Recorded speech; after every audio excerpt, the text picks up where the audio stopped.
অধ্যাপক ডক্টর আনিসুর রহমান ফরাজি। আমি বাংলাদেশের একজন শিক্ষাবিদ, আমি একজন প্রফেশনাল শিক্ষাবিদ।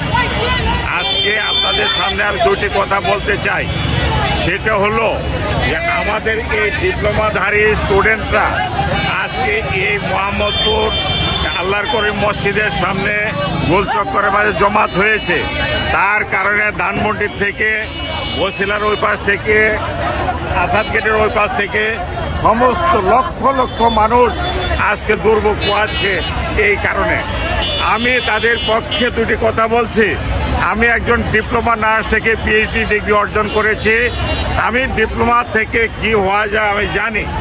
আজকে আমার এই ডিপ্লোমা স্টুডেন্ট শুধু এই ক্যাটাগরির না, আপনারা গ্রাফিক আর্টস দেখতেছেন, আপনারা পলিটেকনিক দেখেন, আপনারা নার্সিং দেখেন, আপনারা ট্রেড কোর্স দেখেন, তাদের কেরিয়ার গঠনের জন্য আমি বলছি এরা আমাদের সম্পদ।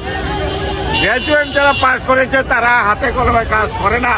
আর আমার এই শিক্ষার্থী ভাই বোনেরা পাশ করার পরে দেশ এবং বিদেশে তারা হাতে কলমে কাজ শিখবে, আমাদের দেশের উন্নয়ন করবে।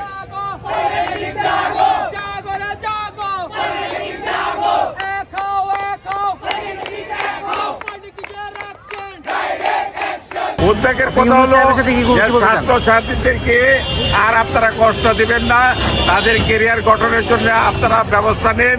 মাননীয় প্রধান উপদেষ্টার কাছে আমার আকুল আবেদন, আপনি দেশপ্রেমিক একজন মানুষ, আপনি দেখুন রাস্তাঘাটে আজকে এই রৌদ্রের মাঝে এই শিক্ষার্থীরা জমায়েত হয়েছে, চারদিকে লক্ষ লক্ষ মানুষ কষ্টভোগ করছে।